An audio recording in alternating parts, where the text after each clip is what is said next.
Estamos de volta. Antes de continuar nosso bate-papo aqui com a psiquiatra da infância e adolescência, a doutora Cíntia, vamos ver qual é a dica da saúde da semana com Céu Sabor. Dica de saúde. Apoio cultural Céu Sabor. Mais saúde, mais vida.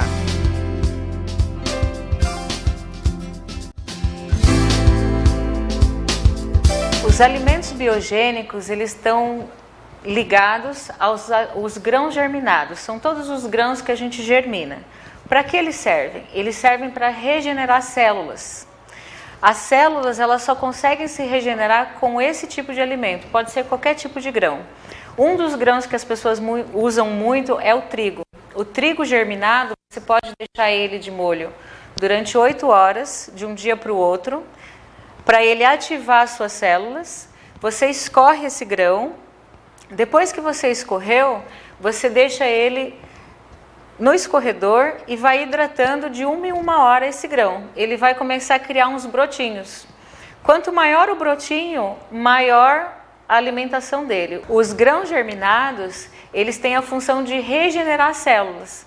Então, eles ativam o rejuvenescimento da pele, eles ativam o rejuvenescimento das próprias células quando você está com alguma doença em tratamento com o seu médico.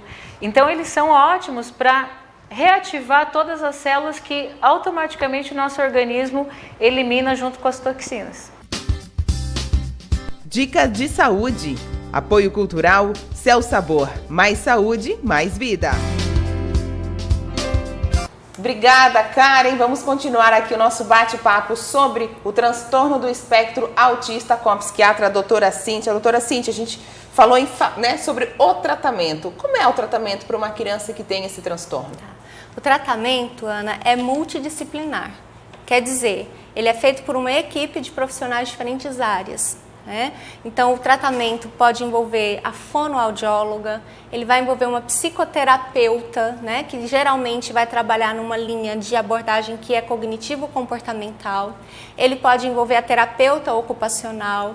Existem situações que nós temos um fisioterapeuta na equipe, e ele envolve o médico, que é o psiquiatra da infância ou o neuropediatra. E existem situações que a gente também recorre a outras abordagens, como a ecoterapia, que a gente tem na região, a gente tem em Itajaí e em Camboriú. E cada paciente precisa ser avaliado para determinar a necessidade das abordagens.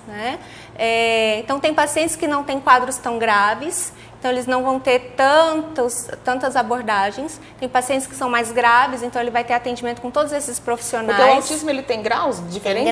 Tem graus. Então tem graus leves, moderados a grave, que a gente fala em níveis, Nível 1, nível 2 e nível 3.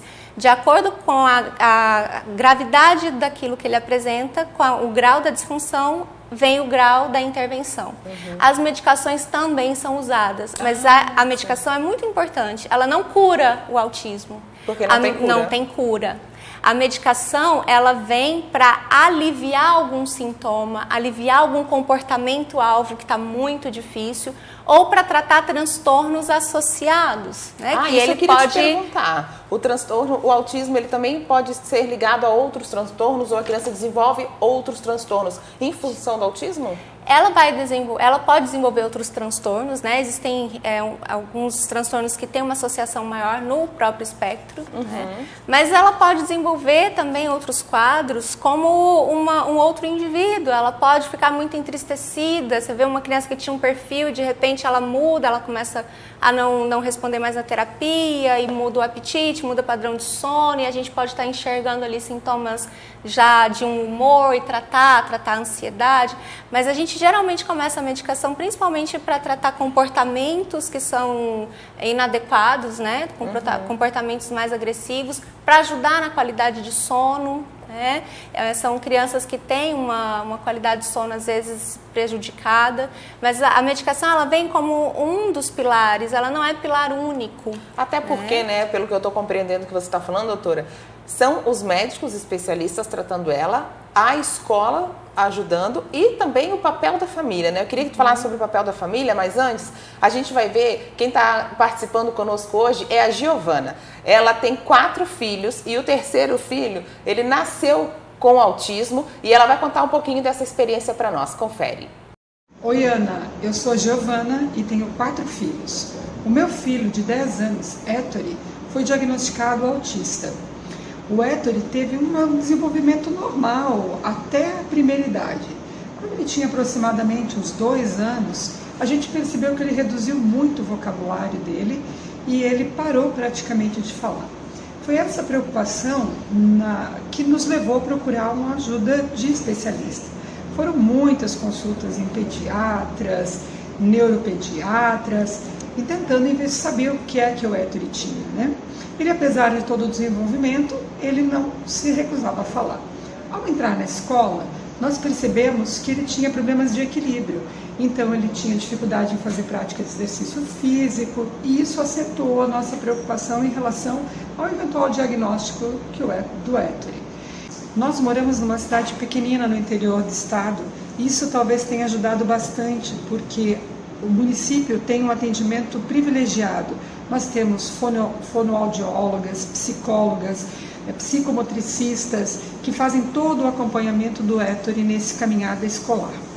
A partir do momento que nós fizemos essa interação com a escola, nós partimos também para a pesquisa genética. Foram feitos muitos exames. O Ettore, inclusive, fez hibridização genômica e foi detectado uma pequena alteração num trechinho do DNA dele.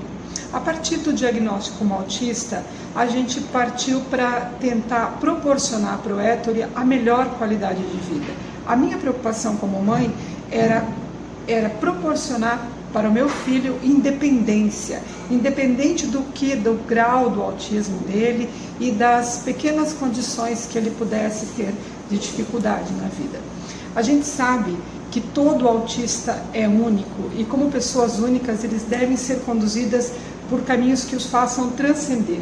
A curto, médio ou longo prazo, se apoiado de uma forma comprometida dentro de um contexto familiar, social, educacional, o autista consegue aprender, ele conquista autonomia mesmo que relativa.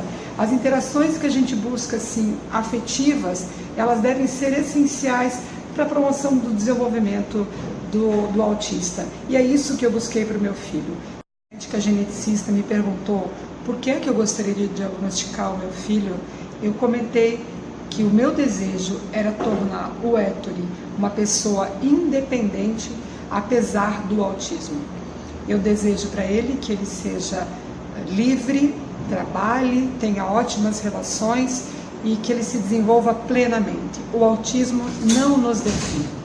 Obrigada. Então, doutora, olha, a gente viu, né, aí o depoimento da Giovana. Qual é o papel da família no tratamento dessa criança? A família é fundamental. Primeiro, em acolher a criança e se acolher. Tirar a culpa, tirar a acusação, né? Porque às vezes a família começa, é da sua família, é da sua mãe, é do seu pai, começa uma divisão na família. A família tem que acolher, se unir, né? Entender que aquele indivíduo, ele precisa do amor, do carinho, como todos os outros da família. E essa família levar essa criança para os atendimentos, levar para a avaliação. Então, se não você ter vergonha, porque às vezes a família tem vergonha, né, desse diagnóstico. E fazem coisas assim, a criança tem um comportamento difícil e aí a família fala, não, desculpa, é porque ele tem autismo. É ruim para a família, porque isso expõe a família, isso dá um entendimento para o outro de que, nossa, como é ruim isso, a gente vai aumentando o preconceito, né? A família precisa acolher, precisa se enxergar como família, enxergar que a família não mudou. Ela precisa de ajuda e levar para avaliação. Se tem sinais de alerta, leve para avaliação e orientar e ser orientada a fazer aquilo que os profissionais orientam. Todos esses profissionais que eu te citei, eles estão sempre passando orientações para a família, como lidar em casa. Eu, no consultório, também estou sempre tem uma sessão, a gente tem uma orientação para a família aprender também a lidar melhor, né, e diminuir o seu sofrimento. Doutora, a ciência nos diz hoje, olha, essa criança ela tem autismo por causa disso, ou a ciência nos diz que existem fatores de risco? A ciência nos diz sobre fatores de risco. A diferença do fator de risco, né, para causa específica, é que na causa eu determino uma linha direta. Isso acontece, a consequência é essa. No fator de risco, não. Isso acontece, eu aumento as chances de que tal evento aconteça. Né? Então, ele é um fator que contribui, mas ele não é determinante. Nós falamos em fatores de risco. Doutora Cíntia, o Contém Saúde está terminando hoje, né? Mas eu gostaria que a senhora deixasse uma dica, enfim, um conselho para essas famílias, de repente, que recém descobriram ou que estão em dúvida, estão vendo que tem alguma coisa fora do normal, digamos, né, com o filho. Como proceder? Procurem ajuda. Não tenham a vergonha como algo que determina as ações.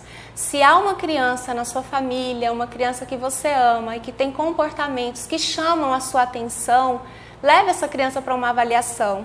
Leve a criança para ter a oportunidade de ouvir de um profissional. É isso, não é, é assim, não é.